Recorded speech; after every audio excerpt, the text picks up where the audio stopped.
அனைவருக்கும் வணக்கம். இன்னைக்கான அரசியல் அப்டேட்டில் நம்ம பார்க்க போகிற ரொம்பவும் பரபரப்பான தகவல் என்ன அப்படின்னு பார்த்தீங்கன்னா, ஜம்மு காஷ்மீரின் பலகாம் பகுதியில் நேற்று அதாவது ஏப்ரல் 22 மாலை நடைபெற்ற தீவிரவாதி தாக்குதலில் 28 பேர் பலியாகியிருக்காங்கங்க. இந்த தீவிரவாதிகள் தீரத்துடன் எதிர்கொண்ட முஸ்லிம் இளைஞர் வீரமரணம் அடைஞ்சிருக்காரு.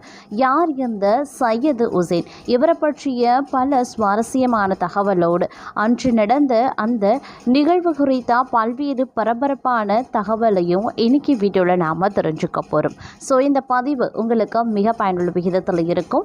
வீடியோவை ஸ்கிப் பண்ணாமல் கடைசி வரைக்கும் பாருங்கள். வீடியோக்குள்ளே போகிறதுக்கு முன்னாடி இதுவரைக்கும் நீங்கள் நம்ம சேனலை சப்ஸ்கிரைப் பண்ணல அப்படின்னா உடனே சப்ஸ்கிரைப் பண்ணிக்கோங்க. அப்படியே பக்கத்தில் இருக்கக்கூடிய நோட்டிஃபிகேஷனுக்கான பெல் பட்டனையும் ப்ரெஸ் பண்ணிக்கோங்க. சரி நேயர்களே, வாங்க வீடியோக்குள்ளே போகலாம். ஜம்மு காஷ்மீரின் பஹல்காம் பகுதியில் ஏப்ரல் 22 மாலை நடைபெற்ற தீவிரவாத தாக்குதலில் 28 பேர் பலியாகியும் இருக்காங்க. இந்த தாக்குதல் இந்தியாவில் மட்டும் இல்லாமல் உலகளவில் பெரும் அதிர்ச்சியை ஏற்படுத்தியிருந்துச்சு. சுற்றுலா பயணிகளை குறிவைத்து தாக்குதல் நடத்தப்பட்டது அப்படிங்கிறதுனால இதில் மனைவி கண் முன்னாலேயே ஏராளமான கணவர்கள் கொல்லப்பட்டிருந்தாங்க. இந்த தாக்குதலில் கொலை செய்யப்பட்டவர்களில் பெரும்பாலானவங்க இந்து மதத்தை சேர்ந்தவங்க. இந்த நிலையில் தாக்குதலில் தப்பித்தவர்களும் அவர்களின் உறவினர்களும் கொள்வதற்கு முன்பு நீங்கள் எந்த மதத்தை சேர்ந்தவங்க அப்படிங்கிற கேள்வி எழுப்பியதாக சொல்லியிருக்காங்க. இந்து மதத்தை சேர்ந்தவர்களும் ஆண்களுமே குறிவைத்து கொலை செய்யப்பட்டுள்ளதாக கூறப்படுது.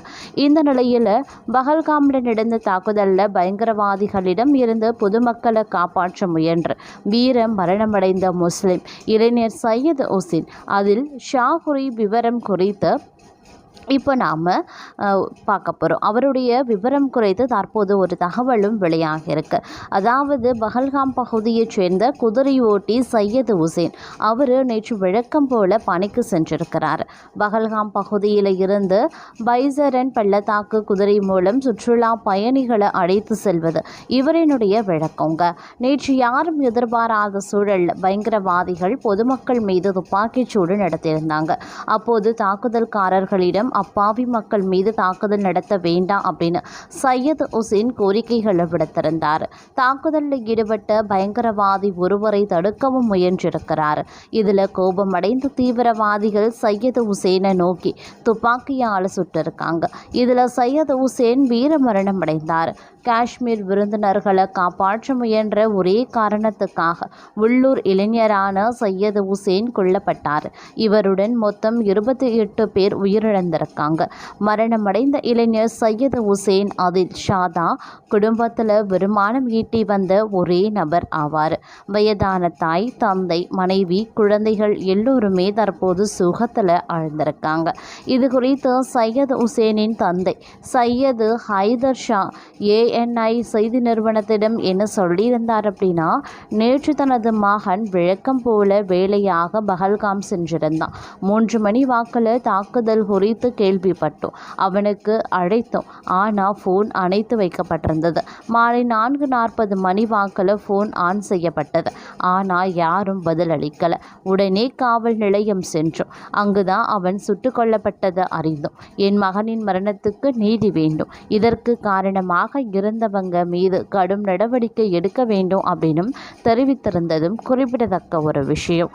அது மட்டும் இல்லாமல் ஜம்மு காஷ்மீரின் பஹல்காமின் பைசரன் புல்வெளியில் சுற்றுலா பயணிகள் மீது பயங்கரவாதிகள் நடத்திய அதிர்ச்சி காட்சி தற்போதும் வெளியாகியிருக்கிறது.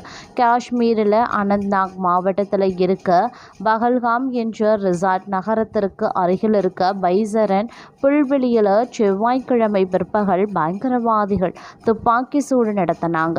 இதில் 26 பேர் கொல்லப்பட்டாங்க. இவர்களில் பெரும்பாலானோர் சுற்றுலா பயணிகள். இது 2019 புல்வாமா தாக்குதலுக்கு பிறகு பள்ளத்தாக்கில் நடந்த மிக மோசமான தாக்குதலாக கருதப்படுது. இதைத் தொடர்ந்து நாடு முழுவதும் முக்கிய நகரங்களில் போலீஸ் பாதுகாப்பு பலப்படுத்தப்பட்டிருக்கு.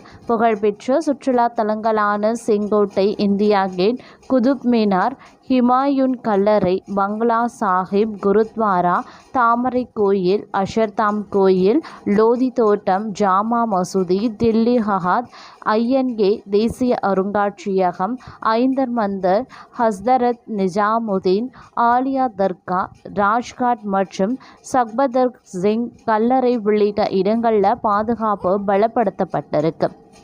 மேலும் மெட்ரோ நிலையங்கள், பேருந்து நிலையங்கள், ரயில் நிலையங்கள், மால்கள் அது மட்டும் இல்லாமல் சந்தைகளுக்கு வெளியேயும் காவல்துறை பாதுகாப்பு அதிகரிச்சிருக்காங்க.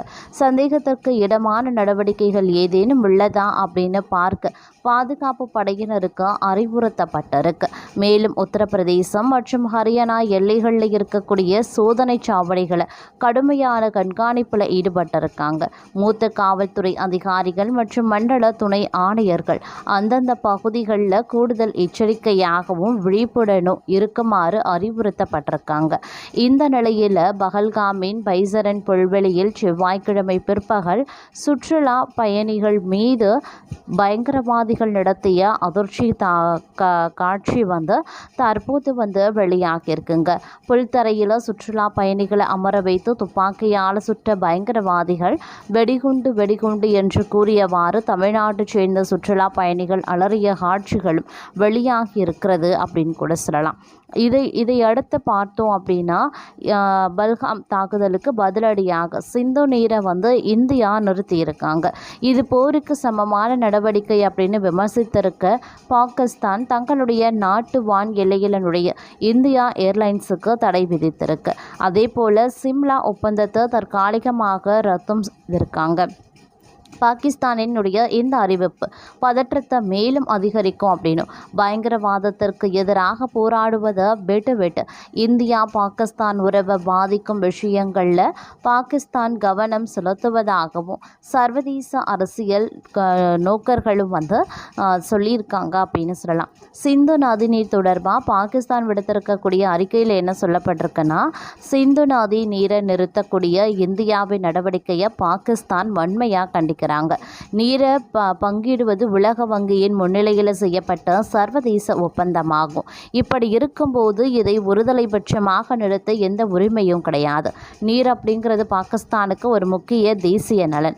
240 மில்லியன் மக்களுக்கு இதுவே வாழ்வாதாரம். அதனால் இந்த நீர் கிடைக்கும் உரிமையை எந்த விலை கொடுத்தாவது காப்பாற்றுவோம். எங்களுக்கு உரிய நீரை தடுத்து நிறுத்துவதும் அதை மடைமாற்றம் செய்யறதும் போருக்கு இணையான நடவடிக்கையாக நாங்கள் பார்க்குறோம். அதனால் இதற்கான முழு இராணுவ எதிர்வினையை எதிர்பார்க்கலாம் அப்படின்னு சொல்லியிருக்காங்க. அது மட்டும் இல்லாமல் சர்வதேச ஒப்பந்தங்கள், ஐநா பாதுகாப்பு கவுன்சில் தீர்மானங்கள் மற்றும் உலக சட்டங்களை இந்தியா மீறுகிறது. இந்தியாவின் இந்த நடவடிக்கை இரு நாடுகளுக்கிடையேயான சிம்லா ஒப்பந்தத்தை நிறுத்தும் அளவுக்கு கொண்டு சென்றிருக்கு. இந்தியாவின் இப்படியான மோசமான எண்ணங்கள் மற்றும் சட்ட மீறல்களுக்கு தொடரும் வரை இருதரப்பில் போடப்பட்ட எந்த ஒப்பந்தங்களையும் பாகிஸ்தான் பின்பற்றாது அப்படின்னு சொல்லியிருக்காங்க. ஜம்மு காஷ்மீரின் பிரபலமான சுற்றுலா பகுதி தான் பைசாரான் பள்ளத்தாக்கு. இதற்கு பக்கத்தில் புகழ்பெற்ற துலியன் ஏரி இருக்கு. இந்த ஏரிக்கு செல்ல வேண்டும் அப்படின்னா இங்கிருந்து தான் போகணும். அதனால் சுற்றுலா பயணிகள் இந்த பகுதியில் அதிக அளவில் குவிவாங்க. இந்த பகுதி பஹல்காமில் இருந்து 6 கிலோமீட்டர் தொலைவில் இருக்கு. 6 கிலோமீட்டர் தொலைவுக்கு வாகன வசதிகள் எதுவும் கிடையாது. மாறாக குதிரைகள் மூலமாக தான் இங்கு போக முடியும். தாக்குதல் நடத்தினால் உதவி உடனடியாக கிடைக்காது என்பதை உணர்ந்து கொண்டுதான் பயங்கரவாதிகள் தாக்குதலை நடத்தியிருக்காங்க. பைசாரான் பள்ளத்தாக்கு திறந்த வெளி அப்படிங்கிறதுனால சுற்றுலா பயணிகள் ஓடி ஒளிய முயன்றிருக்கிறாங்க. இந்த சம்பவம் தேசிய அளவில் மட்டும் இல்லாமல் சர்வதேச அளவில் கடும் அதிர்வலைகளை ஏற்படுத்தியிருக்கிறது. அமெரிக்கா, ரஷ்யா உள்ளிட்ட நாடுகளின் அதிபர்கள் தாக்குதல் சம்பவத்திற்கு கண்டனம் தெரிவித்திருக்காங்க. இந்தியா பதிலடி கொடுக்க தயாராகி வந்துட்டுருக்கு. சிந்து நதிநீர் ஒப்பந்தத்தை மத்திய அரசு ரத்து செய்திருக்காங்க. அதே போல வாகா, அட்டாரி பகுதி எல்லையையும் மூடியிருக்கு. சார்க் நாடுகள் திட்டம் மூலமாக இந்தியாவுக்கு வரும் பாகிஸ்தானியர்களுக்கான விசாவும் ரத்து செய்யப்பட்டிருக்கு. ஏற்கனவே வழங்கப்பட்ட விசாவும் ரத்து செய்யப்பட்டிருக்கிறதுனால 48 மணி நேரத்தில் இந்தியாவில் இருக்கக்கூடிய பாகிஸ்தானியர்கள் இந்தியாவில் இருந்து வெளியேற வேண்டும் அப்படின்னு உத்தரவிடப்பட்டிருக்கு. அது மட்டும் இல்லாது இந்தியாவில் இருக்கக்கூடிய பாகிஸ்தான் தூதரக அதிகாரிகளும் ஒரு வாரத்திற்குள்ள வெளியேற வேண்டும் என உத்தரவிடப்பட்டிருக்கு.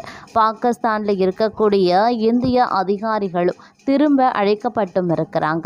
தீவிரவாதிகளின் தாக்குதல் சம்பவத்திற்கு நிச்சயம் பதிலடி கொடுக்கப்படும் அப்படின்னு பிரதமர் நரேந்திர மோடியும் சொல்லியிருக்கிறார். இந்த விவகாரம் தொடர்பாக பேசுவதற்கு நேற்று மாலை மத்திய அமைச்சரவை கூட்டமும் நடைபெற்றிருக்கிறது குறிப்பிடத்தக்க ஒரு விஷயம் அப்படின்னு நான் சொல்லணும்.